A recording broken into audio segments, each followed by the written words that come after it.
और एक हदीस है दूसरी जगह पर अल्लाह के नबी सल्लल्लाहु तआला अलैहि वसल्लम इरशाद फरमाते हैं, मुझे डर है इस बात का कि 5 चीज़ों में किसी एक में तुम मुब्तला ना हो जाओ।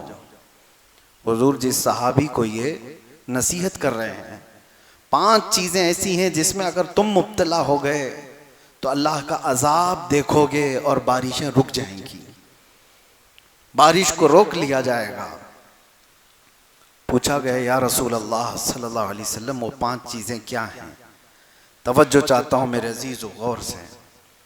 सबसे पहली चीज़ मेरे आका सल्लल्लाहु अलैहि वसल्लम फरमाते हैं कि जब खुल करके एलानिया तौर पर गुनाह होने लग जाए, ओपनली सब कुछ किया जाने लग जाए, तो ये अल्लाह के अजाब को दावत देने वाला पहला अमल है। लोग अपनी बुराइयों को छुपाया करते थे, लेकिन इस दौर में अपनी बुराइयों को जाहिर करने का फैशन आ चुका है। जो कुछ किया उसको रील बनाया और सब में नशर किया। इंटरनेट की दुनिया पर आज देखें भरे हुए हैं नौजवानों की सबसे ज्यादा मसरूफियत आज किस काम में है? उनको रील्स बनाने हैं। किन कामों के रील्स बनाने हैं? कोई फायदे के, कोई नफा के? नहीं, लड़कियां भी इसी में मसरूफ हैं, लड़के भी इसी में मसरूफ हैं। वो मुसलसल अपनी नंगेपन का, अपने अय्याशी का इजहार करना चाहते हैं ताकि पूरी कौम देखे। और यही तो बात मेरे आका सल्लल्लाहु अलैहि वसल्लम ने फरमाया, जब फहाशी एलानिया होने लग जाए, ओपनली होने लग जाए।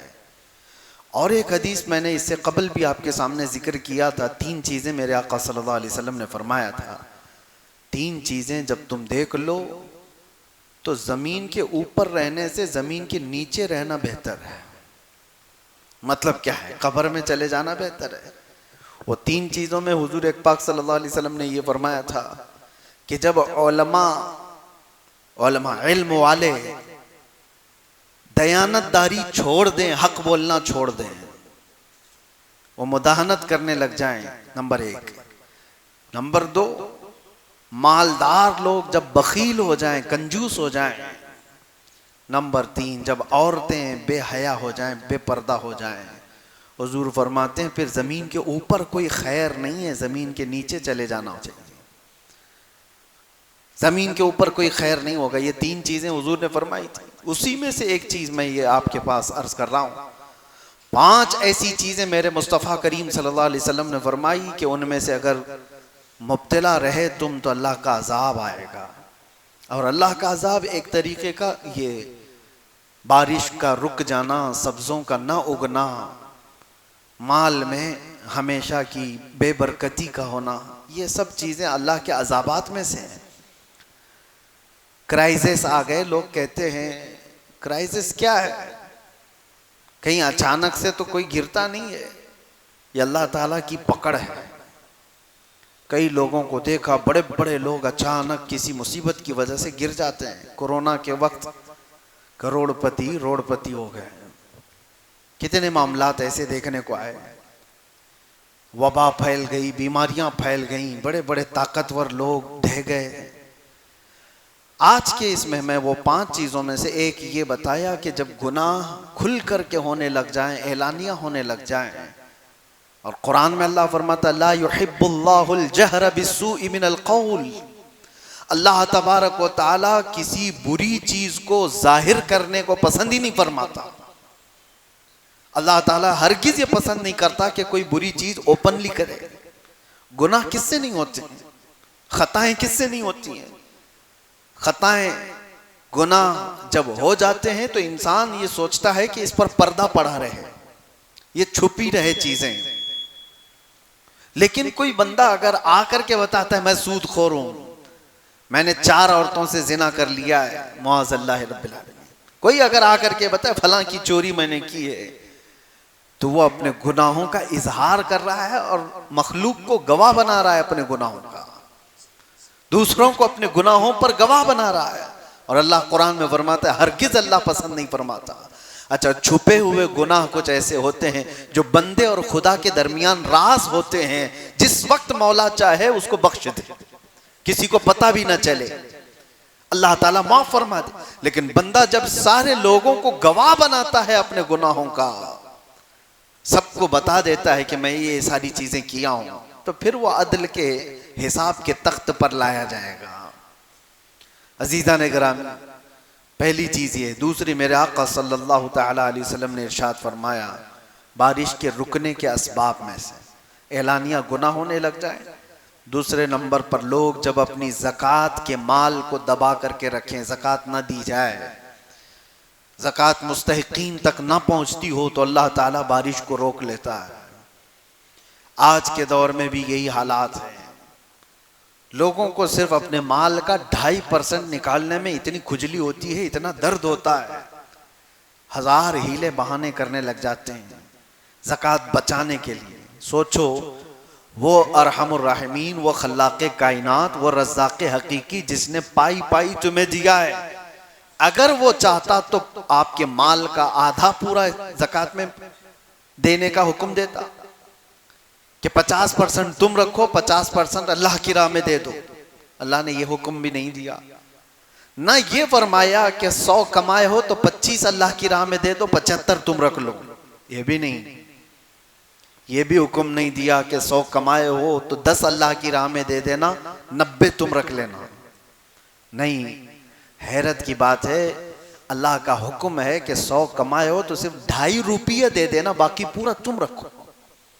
सिर्फ 2.5 रुपया, 2.5%। इसके लिए आनाकानी इतनी होती है।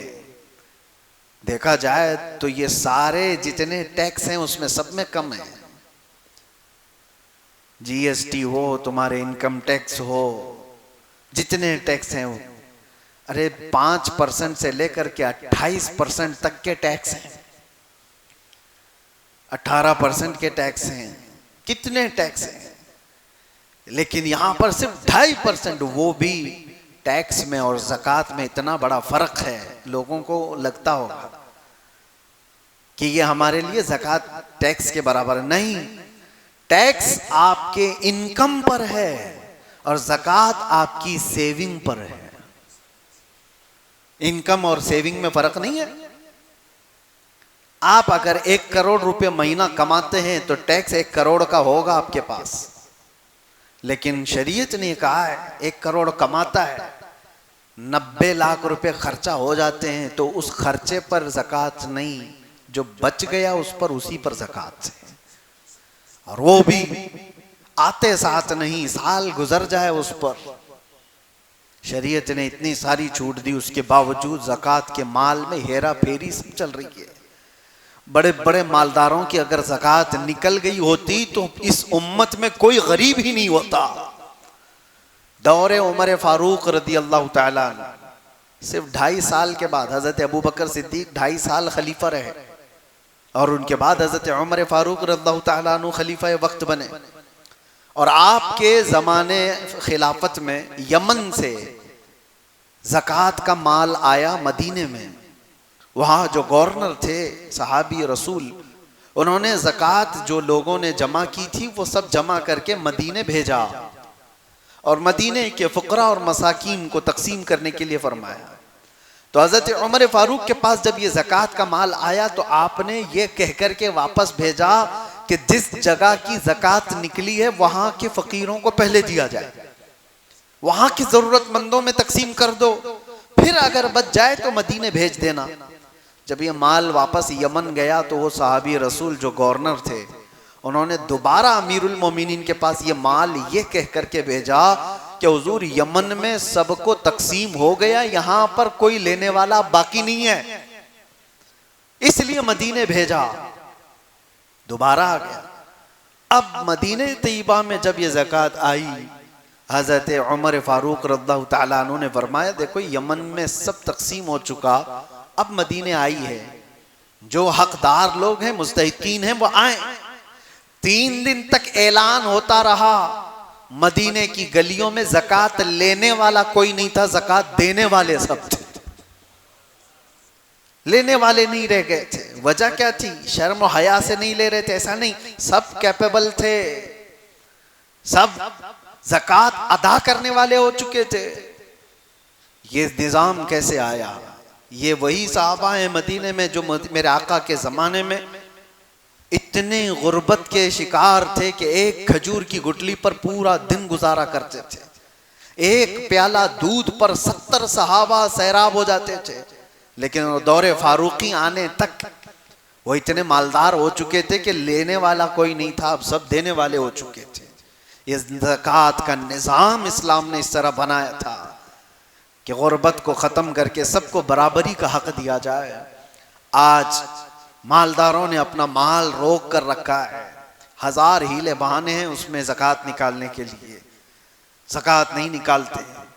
मुअज़्ज़ल्लाहि रब्बिल आलमीन, किसी के पास करोड़ों का माल पड़ा हुआ है और उसके बाद अचानक एक दिन आता है जब उनकी रूह निकाल ली जाती है। कुरान कहता है यौम युहमा अलैहा फी नारी जहन्नम फतुक्वा बिहा जिबाहुहुम व जुनूबुहुम व ज़ुहूरुहुम। वो दिन आग से तपाया जाएगा, उनकी पेशानियों को दागा जाएगा, उनके बाजुओं को दागा जाएगा, उनकी पीठ को आग से दागा जाएगा और पूछा जाएगा और पूछता है वो जिसको दागा जा रहा है, ये मुझे क्यों अजाब दिया जा रहा है? अल्लाह फरमाता है हादा मा कनज़्तुम लिअन्फुसिकुम, ये जो तुमने अपने लिए खजाने जमा किए थे उसका अंजाम है। फज़ूक़ू मा कुन्तुम तकनिज़ून, अब चखो जो कुछ तुमने जमा कर रखा था। ये जो ज़कात दिए बगैर माल घर पर रहा, हदीस पाक में है उस माल का एक अज़दा बना दिया जाता है जो कब्र में हमेशा उस मैयत के ऊपर मुसल्लत रहता है, क़यामत आने तक उस मुर्दे के ऊपर वो तारी रह जाता है। वो हटाना चाहता है और वो सांप उससे कहता है कि मैं तेरा वो महबूब माल हूं जिसको तू कभी अलग नहीं करता था, कभी तू अलग होने नहीं देता था, मैं हमेशा तेरे साथ रहूंगा कब्र में। अजीज़ान गिरामी वक़ार, अल्लाह तबारक व तआला ने जो माल हमें दिया हमारा अपना कुछ नहीं है। अगर ये एक हादसा हो जाए तो सारा माल ख़त्म हो जाएगा। माल हो तो ऐसा, अल्लाहु अकबर, अश अश करते हम उस उस्मान इब्न अफ़्फ़ान रज़ी अल्लाह तआला अन्हु का, जिन्होंने अता करते करते इतना दिया था कि आज तक उनके माल को अल्लाह ने महफूज रखा। मदीने में आज भी उनका अकाउंट चलता है। हज़रत उस्मान गनी रज़ियल्लाहु तआला अन्हु का खाता आज भी चल रहा है मदीने तैयबा में। कुछ वो माल है जिनको अल्लाह तबारक व तआला महफूज रखा।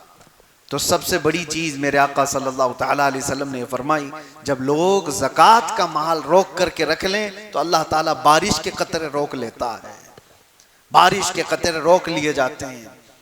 तीसरी चीज मुस्तफ़ा करीम सल्लल्लाहु तआला अलैहि वसल्लम ने इरशाद फरमाई, जब लोग अमानतों में खयानत करने लग जाएं, ये बड़ी बात है। और एक चीज हुजूर करम सल्लल्लाहु अलैहि वसल्लम ने फरमाया, जब लोग नाप तोल में कमी करने लग जाएं तो उन पर दो चीजें मुसल्लत की जाती हैं, नाप तोल में कमी करने वाले, अमानत में खयानत करने वाले।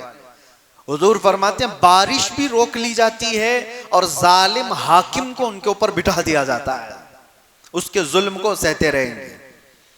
जालिम हाकिम अगर तुम्हारे सरों पर बिठा दिया गया है तो तुम्हारे अमाल, ये तुम्हारे खुर्द बुर्द की वजह से है। लोगों में एक बड़ी बुराइयां ये फैली हुई हैं।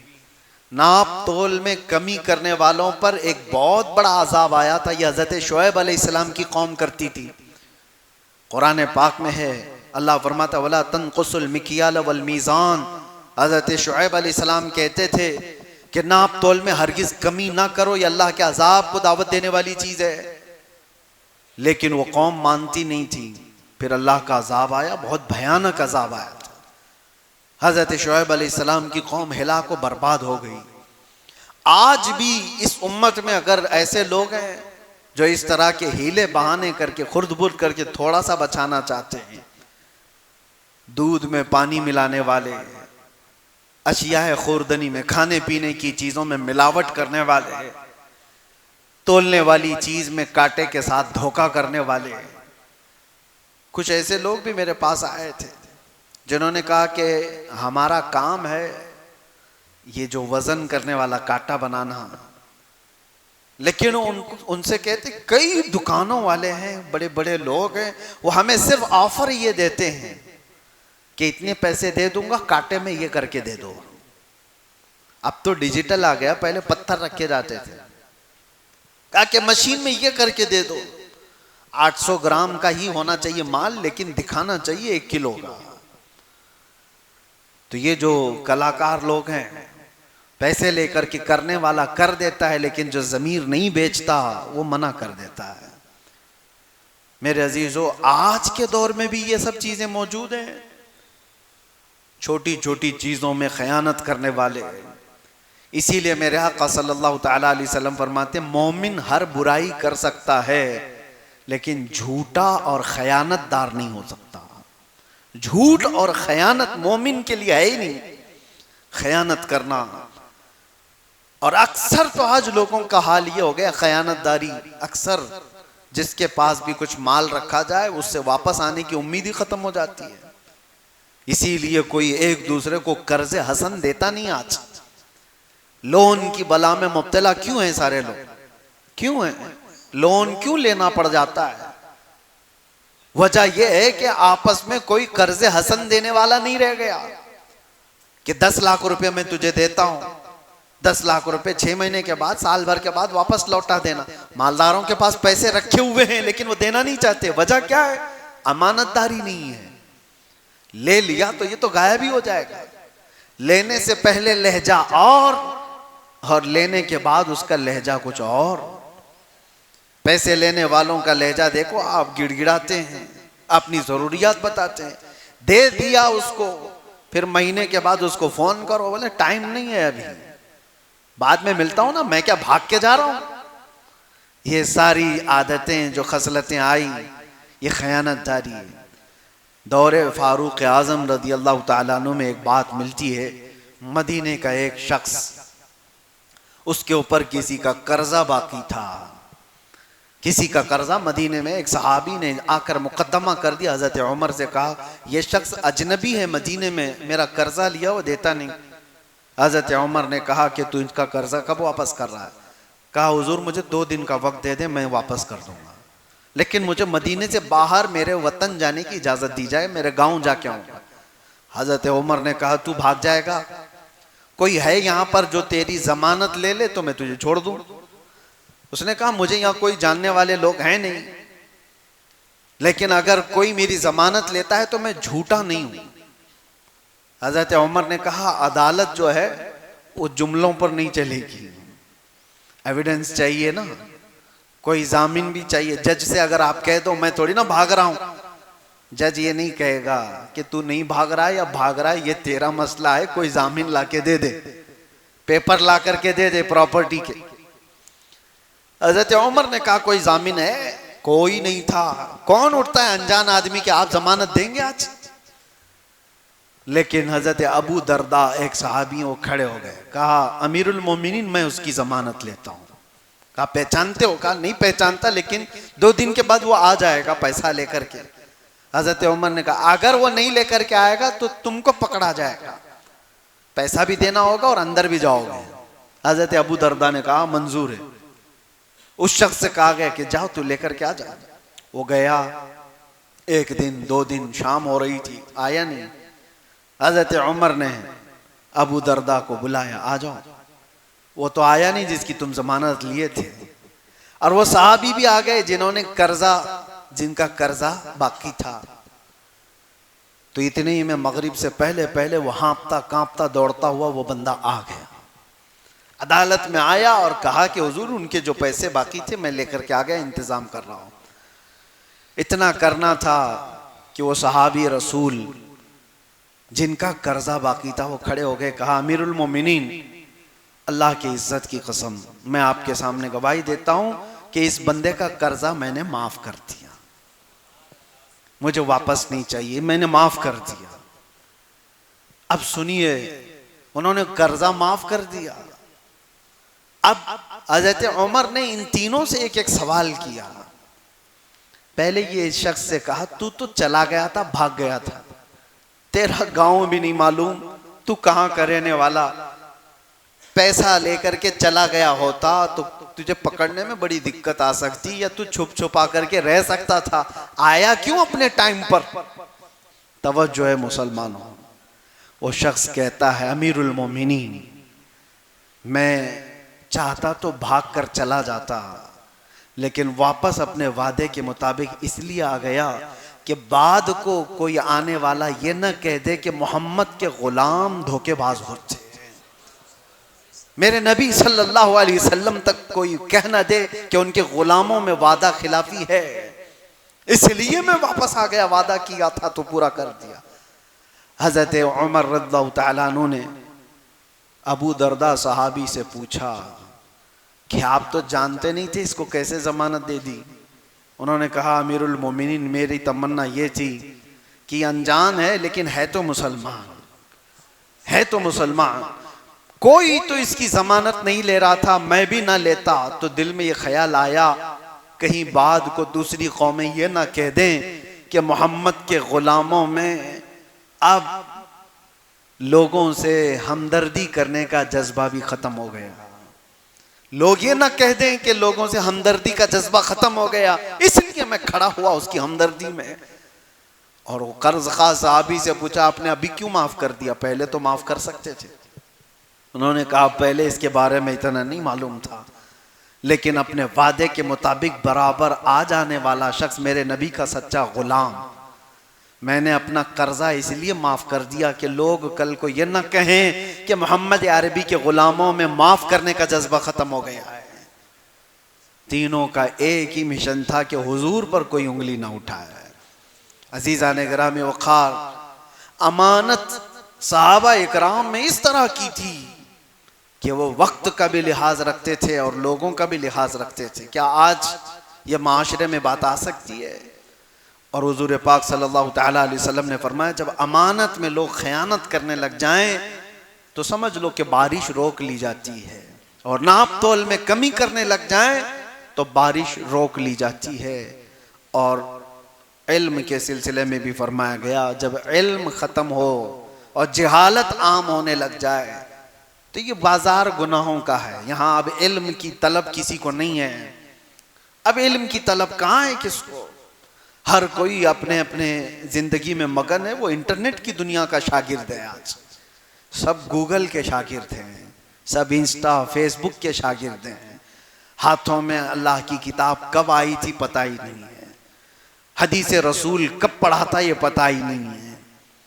जो कुछ भी आज डिपेंडेंट हैं वो सिर्फ मोबाइल पर हैं, इंटरनेट की दुनिया पर हैं। सच बताओ, अपने ज़मीर पर हाथ रख करके इन हाथों को देखो, पूछो आखिरी बार कब कुरान उठाया था, आखिरी बार कब हदीस रसूल उठाया था, कोई किताब पढ़ा था? इल्म की तलब ख़त्म हो गई, जहालत हमारे मुआशरे में आम हो गई है। अजीज़ान गिरामी वक़ार, ये सारे वो असबाब हैं जिसकी वजह से बारिशें रोक ली जाती हैं। मैंने सूरे नूह की आयत तिलावत की थी, इलाज भी तो सुनते जाए। ये तो असबाब है, इलाज क्या है? सैयदना नूह अलैहिस्सलाम फरमाते हैं फ़क़ुल्तु अस्तग़फ़िरू रब्बकुम इन्नहु काना गफ़्फ़ारा। लोगों से आपने फरमाया कि ये सारे असबाब अगरचे हैं, गुनाह वगैरह सारे जो अल्लाह के अज़ाब को दावत देते हैं, अगर ये चीज़ें ख़त्म करना है तो अपने रब की बारगाह में जल्दी से इस्तिग़फ़ार करो। अस्तग़फ़िरुल्लाह रब्बी मिन कुल्ली ज़म्बिन व अतूबु इलैह। ये एक शख्स हज़रत हसन बसरी के पास आया, कहा कि बारिश नहीं है, कहत पड़ गया है। आपने फरमाया इस्तिग़फ़ार करो। और फिर एक शख्स आया, उसने कहा मेरी औलाद नहीं है। आपने कहा इस्तिग़फ़ार करो, अल्लाह बेटे दे देगा। फिर एक शख्स आया, उसने कहा मेरे बगीचे हैं और वो सब सूखने पर आ गए हैं। आपने कहा इस्तिग़फ़ार करो। लोगों ने पूछा, तीन अलग अलग लोग आए, अब तीनों को इस्तिग़फ़ार करने का ही फरमान है। आपने यही आयत पढ़ी जो सूरे नूह की मैंने पढ़ी है। फरमाते अल्लाह फरमाता है इस्तग़फ़िरू रब्बकुम इन्नहु काना गफ़्फ़ारा, अपने रब से इस्तिग़फ़ार करो, बेशक वो गफ़्फ़ार है। और जब कोई इस्तिग़फ़ार करता है तो अल्लाह क्या करता है? युरसिलिस समा अलैकुम मिदरारा, खूब झमाझम उन पर बारिशें बरसाता है। वह युमदिदकुम बिअम्वालिन व बनीन, और उनको बड़े माल से और उनको औलाद से अल्लाह मदद फरमाता है। तीसरी चीज वयजअल लकुम जन्नातिन वयजअल लकुम अनहारा, अल्लाह उनको हरे भरे बगीचे देता है और खूबसूरत में बहती हुई नहरें अता करता है। जब कोई इस्तिग़फ़ार करता है तो ये तीन चीजें फरमाई गई। इसीलिए मेरे अजीजों, आज कसरत से इस्तिग़फ़ार की जरूरत है। आप इस्तिग़फ़ार करो, रब तबारक व तआला ये आसमान के दरवाजे खोलेगा, इंशाअल्लाह बारिशें आएंगी, वो कतरात आएंगे। और एक बात जाते जाते अर्ज करता हूँ, मूसा अलैहिस्सलाम के पास लोग आए और कहत साली की शिकायत किए, सूखा पड़ गया है, बारिशें आ नहीं रही हैं। आप सारे लोगों को लेकर के एक मैदान में गए, कहा दुआएं करते हैं अल्लाह की बारगाह में। और नबी तो मुस्तजाबुद दावत होते, दुआएं की। जैसी हज़रत मूसा अलैहिस्सलाम दुआ करके निकले, आप तो मुस्तजाबुद दावत थे, लेकिन हुआ ये कि आसमान और खुल गया, सूरज और तेज गर्मी बरसाने लगा। बारिश के कोई इम्कान ही नहीं, सूरज और गर्म हो गया, तपती हुई गर्मी आ गई। मूसा अलैहिस्सलाम को खौफ हुआ, अर्ज करने लगे, रब्बल आलमीन, क्या मेरी वजाहत तेरे दरबार में कम हो गई? अगर मेरी वजाहत तेरे दरबार में कम हो गई तो मैं आखिरी नबी मोहम्मद रसूलुल्लाह सल्लल्लाहु अलैहि वसल्लम के वसीले से मांगता हूँ। सुनो, मूसा अलैहिस्सलाम कह रहे हैं, आखिरी नबी के वसीले से मांगता हूँ कि मौला हम पर आसमान के दरवाजे खोल दे। रब ताला की तरफ से निदा आई, ऐ मूसा, तुम्हारी वजाहत हमारे दरबार में कम नहीं हुई, लेकिन बात यह है तुम्हारी जमात में एक शख्स 40 साल से मुसलसल गुनाहों में मुब्तला है, जिसने हमको नाराज कर रखा है, और जब तक वो तुम्हारी जमात में होगा मैं बारिश का एक कतरा भी नहीं बरसाऊंगा। मूसा अलैहिस्सलाम को ये जलाल भरा हुक्म आया। आपने रब ताला की इस अल्लाह ताला के इस पैगाम को अपनी कौम में सुनाया कि कोई बंदा ऐसा है जो 40 साल से फलां फलां गुनाहों में मुब्तला है, जो रब ताला के कहर को जोश में दिलाया हुआ है, इस वजह से बारिशें रुकी हुई हैं। तो कौन हटता? आपने फरमाया जो भी है वो हट जाए, हमारे मजमे में से निकल जाए, बस्ती से आबादी से निकल जाए। लेकिन मजमे में से कोई ऐसे जाएगा? कोई है? अगर किसी को कह दिया है कि जो चोर है वो उठ जाए, कौन उठने वाला है? लेकिन जो बंदा था वो तो था। आपने निशान भी बता दिए, फलां फलां गुनाहों में मुब्तला है कोई। अब जो बंदा था उस जमात में मौजूद, वो देखने लगा बड़ा मजमा है, लोग रो रहे हैं, गिड़गिड़ा रहे हैं, और मेरे बारे में हुक्म आ गया, मैं ही वो शख्स हूं, जाऊं तो कैसे मैं जलील हो जाऊंगा, बहुत बुरी तरह से। उसने अपनी चादर अपने चेहरे पर डाली और रब ताला की तरफ तवज्जो किया, कहा, ऐ रहमान, ये सच बात है कि 40 साल मैंने गुनाह किया, लेकिन यह भी सच है कि 40 साल तक तूने पर्दा डाल रखा, तूने मुझे मोहलत दे रखी। मैं 40 साल तक नाफरमानी करता रहा और तू 40 साल तक मोहलत देता रहा। ऐ परवरदिगार, अब तेरा बंदा तेरे दरबार में तौबा करने के लिए आया है, बस मुझे इतनी मोहलत दे दे कि इस जमात में मुझे जलील होने से बचा ले, इस जमात में मुझे जलील होने ना दे। और अगर मेरी वजह से बारिशें रुकी हुई हैं तो मौला मुझे इस जमीन से उठा ले। मैं अगर इस जमीन पर अब कदम रखने के काबिल नहीं रह गया तो अब मुझे इससे उठा ले, लेकिन तेरे नबी मूसा अलैहिस्सलाम और उनकी कौम के सामने मुझे जलील होने से बचा ले। चादर में मुंह डाल करके रो रहा था। मूसा अलैहिस्सलाम की कौम मैदान में खड़ी है, जलाल भरा हुक्म था मूसा अलैहिस्सलाम का। अचानक देखते हैं अबर छा गया और मूसलाधार बारिशें शुरू हो गई। एक बंदा भी मजमे में से हटा नहीं और बारिश आ गई, पूरी बारिश बरसने लगी।